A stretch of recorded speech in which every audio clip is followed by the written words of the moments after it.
Queridas e queridos, aqui é o professor Bruno Garcia Redondo com novos vídeos de processo civil para o meu canal. Falando em canal, por favor clique em se inscrever e curtir aqui para quem ainda não fez isso, apesar dos inúmeros pedidos nessa série de vídeos aqui que eu estou publicando para todo mundo. Vamos prosseguir aqui com o TGP e estudo do Instituto Processo, e tecnicamente chamados pressupostos processuais. E a partir desse vídeo nós vamos estar estudando aqui em sequência os chamados pressupostos processuais, entre aspas, de validade. Tecnicamente falando, a gente costuma adjetivar de requisitos processuais. Quando fala requisito em vez de pressuposto, eu já mencionei em outros vídeos que requisito é do plano da validade. Então vamos falar aqui de requisitos processuais de validade. E nós vamos dividir os requisitos processuais de validade, em primeiro lugar, em subjetivos e objetivos. Quando falamos em subjetivos, nós vamos subdividir em para o juiz e para as partes.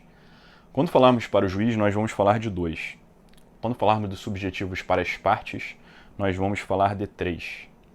Então, requisitos de validade, divide em subjetivos e objetivos. Subjetivos vamos dividir para o juiz, vão ser 2. Para as partes vão ser 3. Até aí já dá 5. Aí vamos depois falar dos objetivos. Quando falarmos de objetivos, vamos dividir em intrínsecos e extrínsecos. Intrínseco vai ser um só, extrínsecos vão ser, e a gente vai dividir em negativos e positivos. Então, intrínseco 1 e o objetivo extrínseco vamos subdividir em negativos e positivos. Negativos vão ser 5, positivo vai ser 1. Então, vamos ter mais 6. Então, tínhamos 5 subjetivos, 6 objetivos aqui extrínsecos e 1 intrínseco. 5 com 6 dá 11, se a minha conta não estiver errada, mais 1 dá 12. Então, nós vamos analisar ao todo aqui 12 requisitos processuais de validade em sequência. Lembre que no vídeo anterior vimos o de existência, e existência nós vimos 4, né? 3 subjetivos e 1 objetivo. Então, se vamos ter 12 aí mais 4, nós temos a rigor 16 pressupostos processuais. Quando estudamos em outros vídeos a ação e a polêmica sobre a antiga nomenclatura, a antiga categoria jurídica condições da ação, nós vimos legitimidade e interesse, possibilidade jurídica já tinha até acabado, para alguns até no Código Velho, eram 2 elementos só para a regularidade do Instituto Ação.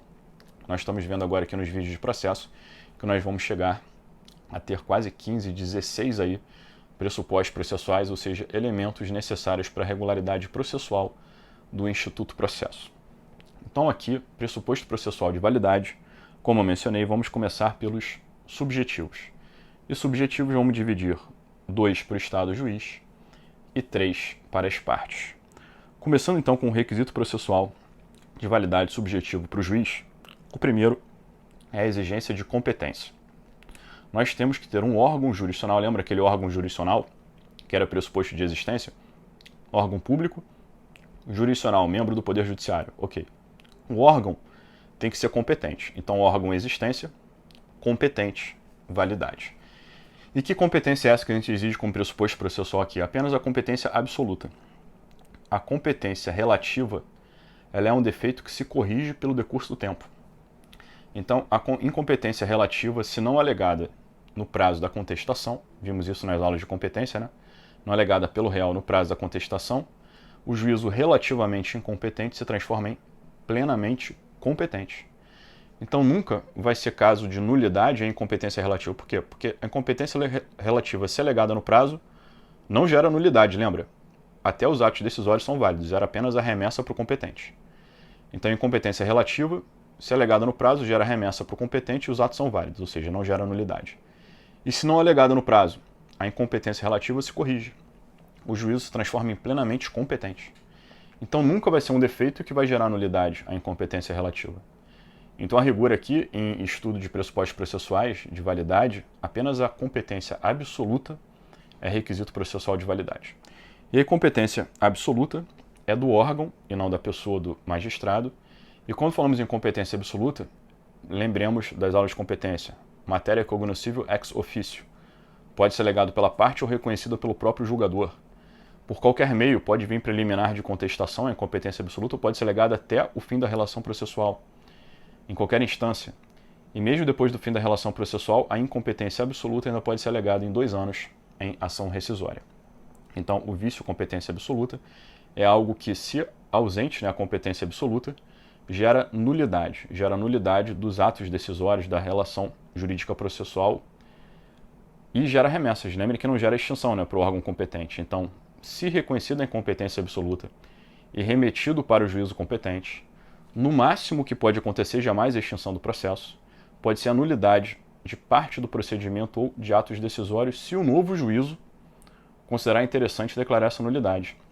Lembrem mais uma vez da aula de competência que eu disse que do Código Velho para o Código Novo uma grande modificação foi a nulidade não ser automática. Antigamente, a incompetência absoluta gerava nulidade automática das decisões. Mas não. Agora falta competência absoluta, falta um requisito de validade, mas não necessariamente vai haver nulidade. Vai haver, uma vez reconhecida a incompetência absoluta, se alegada nesse grande prazo, remessa para o competente, e o novo competente, corretamente competente, ele escolhe se eventualmente declara nulidade de alguma decisão ou algum ato processual, ou determina que ele seja repraticado de forma correta. Então veja que é um requisito de validade que não gera extinção do processo se ausente. Segundo requisito de validade subjetivo para o Estado juiz, imparcialidade.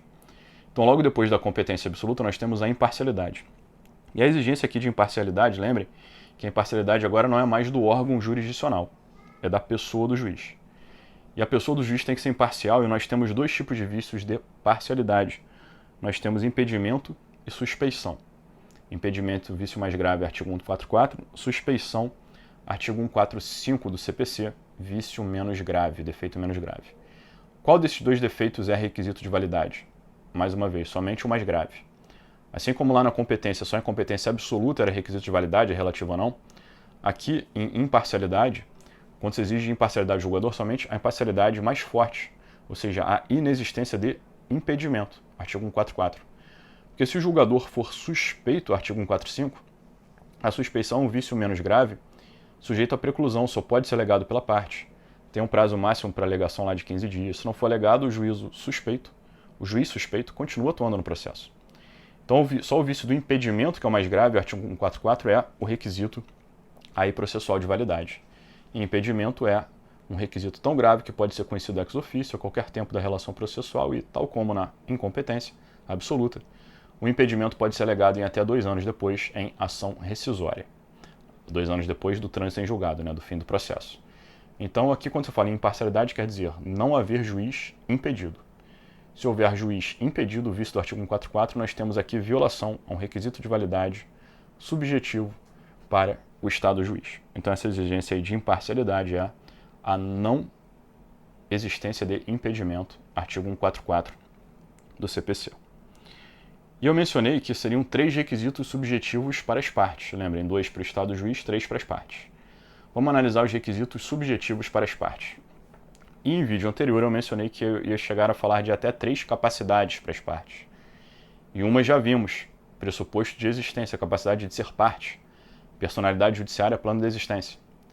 Aqui agora estamos falando de outra coisa, requisito de validade, plano da validade, 2 outras capacidades que eu já mencionei em vídeo anterior. Capacidade processual e a outra vai ser a capacidade postulatória. E vamos ver ainda, que a gente vai falar ainda de legitimidade e interesse, mas eu falo mais para o fim. Tá? Vai ser legitimidade. A terceira aqui, requisito de validade subjetivo para as partes. Então vamos falar de capacidade processual, primeiro subjetivo, capacidade postulatória e legitimidade da parte. Por que legitimidade entra aqui em pressuposto processual? Porque lembrem que também em outro vídeo, quando estudamos ação, eu mencionei assim, legitimidade deixa de ser catalogada no Instituto Processual Ação, não é mais, entre aspas, condição da ação. Isso não é mais condição da ação, ela tem que ser, entre aspas, condição do processo. Não é requisito de ação, é requisito de outro instituto processual, qual seja o processo. E em processo vai entrar onde? Aqui, em requisito de validade, validade não existência, subjetivo para as partes, capacidade processual, capacidade postulatória e legitimidade. Iniciando então por capacidade processual. Artigos 70 e 71 do CPC vão revelar que a capacidade processual é basicamente uma aptidão para praticar atos processuais independentemente de assistência ou representação. Então, capacidade processual tem quem pode praticar um ato independentemente ou seja, sendo dispensável assistência ou representação. Pensem aqui que lembra um pouco a figura da chamada capacidade de fato, ou capacidade material, ou capacidade de exercício do direito civil, artigo 5º do Código Civil. Até lembra mas não há uma correspondência obrigatória entre capacidade processual, plano processual e capacidade de fato, lá do artigo 5º do Código Civil do outro plano. Porque quando a gente fala assim, aqui no plano processual você poder praticar um ato sem representação ou assistência, você logo lembra do direito civil e pensa, quem exige representante ou assistente? Absoluta ou relativamente incapaz. Então poderia pensar que existiria uma correspondência obrigatória entre ser maior no plano de vista de direito civil e poder ser autor ou réu sem representante ou assistente se for maior no plano processual. Se for menor no plano do direito material, precisa de representante ou assistente, absolutamente incapaz, precisa de representante para a validade dos negócios jurídicos. E se for relativamente incapaz, assistente. Aí você poderia pensar no direito processual a mesma coisa. É correta até essa correspondência. O sujeito só vai poder ser autor ou réu sendo relativa ou absolutamente incapaz se ele tiver lá, vírgula, representado ou assistido por um representante legal. Pode ser pai, mãe, tutor, curador, enfim, quem tiver um pato poder, alguma coisa assim. E não só menores, pensem em maiores. Maiores podem perder capacidade civil, por exemplo, sendo interditados. Aí um maior interditado vai ter que ter vírgula representado lá pelo seu curador, já que o curador é o nome da figura que traz essa aí complementação da capacidade civil de maiores que chegaram a perder a sua capacidade. Então, como o pressuposto de existência vem antes do requisito de validade, essa capacidade processual ela pressupõe a capacidade de ser parte. Capacidade de ser parte, qualquer um salvo mortos, animais e coisas. Então, qualquer um salvo mortos, animais e coisas, mesmo que ainda nem nasceu, nem foi concebido, pode ser parte, capacidade de ser parte. Aí você vai para o segundo ponto, ok. Mas esse sujeito pode estar sozinho no plano processual ou só pode estar se ele estiver com alguém o representando ou assistindo? Essa segunda pergunta é o requisito processual de validade, é a capacidade processual. Eu falei que não há uma correspondência obrigatória entre o plano processual e o plano material, porque algumas pessoas não podem ser autoras ou réis, apesar de terem plena capacidade de direito civil. Eu vou dar um exemplo aqui, ó. Uma pessoa que tem capacidade material, mas não tem capacidade processual. Quem tem capacidade do direito civil, mas não pode ser autor ou réu. Nós temos, por exemplo, um preso. Preso, ele é maior, capaz, não tem representante ou assistente. Ele corretamente tem capacidade do direito civil. Mas preso, por exemplo, em juizado especial civil, não pode ser réu. A lei de juizado especial vai falar, em juizado especial, réu preso não cabe. Ele vai ter que ser réu em outro procedimento que não de juizado especial. Então ele até teria capacidade do direito civil para celebrar negócios jurídicos, apesar de preso, mas ele não pode ser réu se for especificamente, por exemplo, em juizado especial. Então, às vezes o cara pode ter uma capacidade material e não ter capacidade processual. Ou o contrário, a pessoa pode ter uma capacidade processual, poder ser autor ou réu, sem representante ou assistente, ainda que não tenha capacidade de direito material. Exemplo, o incapaz pode fazer um pedido específico no processo sem representante ou assistente. O pedido de lhe ser designado um chamado curador especial do artigo 72, inciso 1 do CPC. Então, raramente o incapaz vai poder fazer algo sem representante ou assistente, ele pode pedir um curador. Mas o incapaz não pode fazer nada ali no plano do direito material. Então, às vezes, o sujeito pode ter capacidade material e não ter capacidade processual, ou o inverso, mas é raro. A regra geral é haver uma correspondência. Se lê o artigo 5º, pensa em maiores não precisam de representante e assistente, menores precisam, maiores interditados precisam, então você olha o plano processual. Vai poder ser autor sozinho ou réu sozinho, quem tiver plena capacidade ali do artigo 5º. Não é uma correspondência obrigatória, como eu já mencionei, mas em grande parte dos exemplos, essa correspondência aí resolve e satisfaz. Em algumas situações, pessoas também não vão poder estar sozinhas no ponto de vista processual, ainda que tenham capacidade material. Eu vou dar o exemplo aqui do artigo 73. Fala que quando houver casamento, um cônjuge precisa do consentimento do outro para entrar com ação real imobiliária, ação que versa sobre direito real sobre imóveis. Então, um cara casado, ele tem capacidade de direito material, mas só vai poder ser autor no ponto de vista processual se ele tiver o consentimento do seu cônjuge, quando for entrar com uma ação debatendo um direito real sobre imóveis. Então, às vezes, você vai ter que ter uma qualificação ali, algo a mais para alguém poder ser autor ou réu, do ponto de vista processual. E o curador especial vem no artigo 72. O juiz tem que nomear um curador especial processual para alguém quando for incapaz, no inciso 1, quando for um réu preso que tenha sido revel, no inciso 2. O curioso é que, faltando essa capacidade processual, ela não gera obrigatoriamente extinção do processo. Mais uma vez eu bato aqui no ponto de que, e friso, que não necessariamente gera a extinção do processo? Falta de pressuposto de existência ou validade.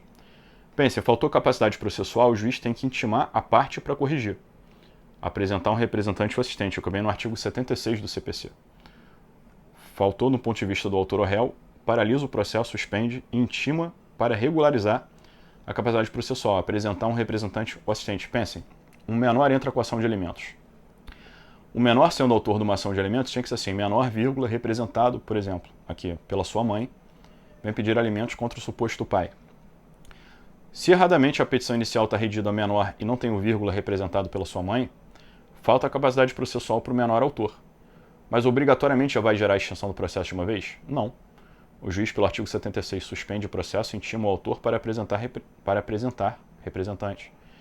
Vai que, posto do ponto de vista de um réu incapaz. Um réu incapaz apresenta uma contestação sem representante ou assistente. O juiz vai paralisar o processo e intimar o réu para apresentar representante ou assistente. Se o vício não for corrigido, não necessariamente vai gerar a extinção do processo. Se for pelo autor, sim. O autor não pode litigar sem representante ou assistente, mas o réu, se o autor tiver corretamente, for maior, sozinho, ou corretamente tiver um representante ou assistente, o que falta é o do réu, o que vai acontecer? A petição de contestação do réu vai ser desconsiderada. É o que vem no artigo 76, parágrafos 1º e 2º. Então só vai se desconsiderar porque é nulo, porque é ausente a validade do ato réu. Mas o processo vai prosseguir. Então a petição inicial estava ok, o processo segue. O ato réu faltou capacidade processual, intima para corrigir, não corrigiu, desconsidera, nulo. E o processo segue sem a defesa do réu. Não apresentou defesa válida, violou um requisito processual. Então veja que não necessariamente, mais uma vez aqui, gera extinção do processo de forma obrigatória a falta de capacidade processual. Sabendo então que o primeiro subjetivo para a parte é capacidade processual, a aptidão para estar numa relação processual e praticar atos processuais sem necessidade de assistência ou representante, vamos para a segunda, que é chamada capacidade postulatória. Capacidade postulatória é chamada de capacidade também postulacional, capacidade técnica ou jus postulandi. Jus postulandi é a capacidade técnica para praticar atos processuais. Capacidade técnica para pleitear, para pedir e responder em juízo. Então essa capacidade técnica, como regra geral, quem possui? Advogados. Exceção, a lei vai dar capacidade processual, postulatória para as partes. Então, capacidade postulatória, direito de postular, assinar petições, pedir e se defender. Como regra geral, quem tem é advogado. Por isso que a gente fala que a parte seja autora e que a parte seja ré, a petição, ainda que demonstre o nome do autor e do réu, representado ou assistido, essa capacidade processual, no finalzinho da petição, vai ter que ter um advogado assinando a peça. Vai ter que ter um advogado presente na audiência. E de onde vem essa exigência de advogado como regra geral? O fato de a legislação brasileira, principalmente o Estatuto do AB, a Lei 8.906, exigir que tenha advogado, porque o advogado é dotado do jus postulante, capacidade postulatória, essa segunda capacidade aí do plano da validade. Ausente advogado, o ato vai ser nulo. Então, ausente um advogado numa petição inicial, intima o autor para corrigir. Não corrigiu, vai ter que gerar a extinção do processo. Mas vai que o problema era na petição do réu. Contestação, um réu lá qualificado, só que sem assinatura de advogado. Intima para apresentar advogado, senão vai desconsiderar a petição do réu. O ato vai ser nulo, contestação nula, mas o processo vai seguir para frente. E o réu vai sofrer os prejuízos de não ter apresentado contestação válida. Válida por quê? Porque faltou um requisito de validade, qual fosse o ato do réu ser praticado através de alguém dotado de capacidade postulatória. Quem, como regra geral, tem capacidade postulatória pela legislação brasileira? Pela Lei 8.906, Estatuto do OAB e pelo CPC. Como regra geral, advogados privados. Então, advogado privado, aquele sujeito bacharel em direito que passa no exame de ordem, está em dia com as anuidades, está dentro da carreira da advocacia, é quem representa autor e réu. Fora os advogados privados, nós temos chamados advogados públicos também, ou advogados de fazenda pública, os procuradores, né, municipais, procuradores estaduais, advogados da União ou procuradores federais, enfim. Advocacia pública da União, do Estado, municípios, suas autarquias e fundações públicas de direito público. Então, os advogados públicos também têm jus postulante. A legislação fala que quando tomam posse no concurso público, eles ganham automaticamente o jus postulante, ou seja, podem postular em nome daquela fazenda pública. Também os defensores públicos. A Defensoria Pública não atua em favor de fazenda pública, já vimos um vídeo sobre isso. Defensor público é um advogado, entre aspas, público, porque ele passa no concurso público e recebe uma remuneração pública, mas ele não defende a fazenda pública, ele defende particulares hipossuficientes, né? Pessoas lá de acordo com a Lei 1060 de 50 e com o CPC, artigo 98, 100 ali, fala da defensoria pública, gratuidade, justiça, etc. Então, defensores públicos também têm jus postulante. Um autor hipossuficiente não tem dinheiro para contratar um advogado privado, o autor hipossuficiente vai ter a petição assinada por um defensor público. O defensor público tem capacidade postulatória. Também tem capacidade postulatória, podem assinar petições, pareceres de Ministério Público. Então, advogado privado, advogado público de fazenda pública, defensor público tem capacidade postulatória e Ministério Público. Ministério Público, seja como autor, como réu ou como fiscal da ordem jurídica, o Ministério Público tem capacidade postulatória. Pode peticionar, pode comparecer em audiência, pode recorrer, pode pedir, enfim. O advogado tem dois poderes, pensando no advogado privado, ele ganha uma procuração. A procuração é chamada um instrumento, aquilo que materializa um contrato chamado de mandato judicial. Então, quando um cliente escolhe um advogado particular, e já estudamos advocacia particular em outro vídeo, ele celebra um contrato de mandato, né? Ele é um mandante, o advogado é um mandatário, através de um contrato específico chamado mandato judicial, que vem no Código Civil, e é materializado através de um instrumento físico chamado procuração, onde se dá os poderes para nomear alguém como seu procurador, como seu advogado. E procuração e contrato de mandato vem no Código Civil, vem na Lei 8.906 de 94, Estatuto da OAB, há algumas considerações também no Código de Ética e Disciplina da OAB e também no CPC, regras ali sobre o advogado e advocacia. Então nós temos como regra geral algumas situações que podem ocorrer, às vezes o advogado não querer ser mais o advogado da parte, ou a parte não querer mais alguém como seu advogado, e aí nós temos aí duas figuras, renúncia e revogação. A revogação, vem no artigo 111 do CPC, a revogação é pela parte. A parte não quer mais aquele advogado, no ato em que ela revoga os poderes para o seu advogado, ela tem que indicar um novo advogado, artigo 111. A parte, por vontade dela, não quer mais o advogado, revoga e já tem que apresentar um novo advogado, artigo 111. Só que o advogado também não é obrigado a querer continuar advogando para alguém contra a sua vontade. Então cabe renúncia. Renúncia pelo advogado vem no artigo 112 do CPC, por exemplo. Eu falo, por exemplo, porque também tem regras no Estatuto da OAB. Aqui no vídeo de CPC eu estou falando só de CPC, né? Renúncia pelo advogado, artigo 112. O advogado pode a qualquer tempo renunciar. Não querer mais advogar. É um contrato intuito persone que envolve confiança entre cliente e advogado. Mas quando o advogado renuncia ao mandato, diz o parágrafo 1º, ele continua responsável pelo processo durante os 10 dias contados da notificação ao seu cliente. Então ele avisa ao cliente que não vai mais advogar para ele, para dar tempo ao cliente para arrumar um novo advogado. E nesses 10 dias seguintes, a notificação, o advogado permanece obrigado a continuar atuando para aquela parte naquele processo. Então vejam que advogado, estar em dia inscrito na OAB, ou ser defensor, ou ser procurador, ou ser membro do Ministério Público, é requisito processual de validade. Então, um ato praticado por quem não é advogado é um ato viciado do ponto de vista da validade. E intimado para apresentar advogado não corrige o vício, o ato é nulo. Isso é o que diz o artigo 4º do Estatuto da OAB. Então, o vício da validade. Existe um defeito parcialmente diferente, que é um ato ser assinado por um advogado, praticado por um advogado, mas o cara não é advogado daquela parte. É um ato praticado por advogado, mas o advogado não tem a procuração para atuar. Quando o sujeito é advogado, ele tem capacidade postulatória, o ato é válido. Mas ele precisa ter poderes para atuar naquele caso em específico, procuração daquele cliente para aquele caso. Se o que falta é procuração, o ato, na verdade, não é nulo. O ato é ineficaz. É o que fala corretamente hoje em dia, artigo 104, parágrafo 2º. Contrariando uma súmula erradamente escrita do STJ, a súmula 115, que falava que o ato era inexistente, não. Se a petição está assinada por advogado, é alguém dotado de capacidade postulatória, o ato é válido.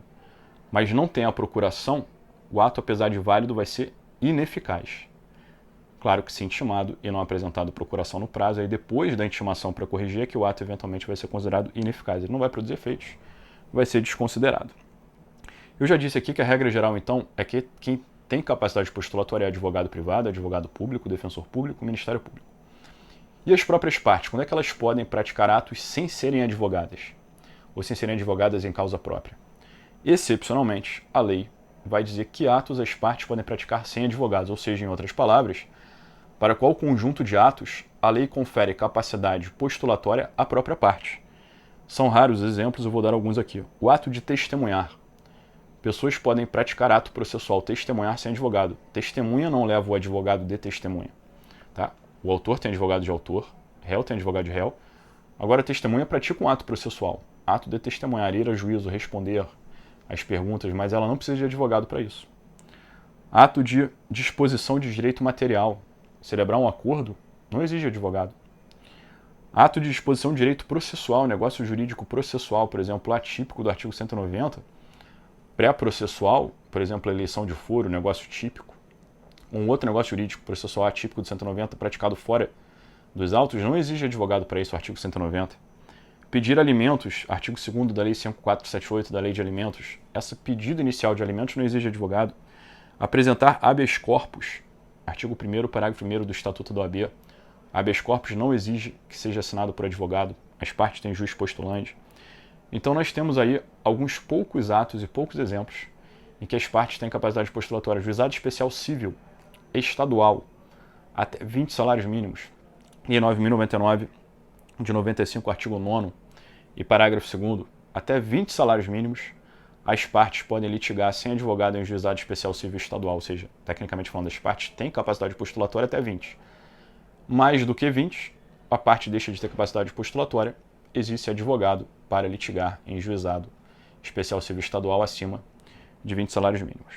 Então vejam que a lei confere capacidade postulatória normalmente para advogados e excepcionalmente para as partes. Faltou capacidade postulatória, intima a parte para apresentar alguém dotado de jus postulante. Não apresentou, aí o ato é nulo. Para terminar esse vídeo aqui, vamos falar da terceiro requisito de validade subjetivo para as partes, a chamada legitimidade ad causam, ou legitimidade aqui especificamente a extraordinária. Já vimos no vídeo de ação o estudo das antigamente chamadas condições da ação, legitimidade e interesse. E vimos que falta de legitimidade ou de interesse gera extinção sem resolução do mérito. Artigo 485, inciso 6 do CPC.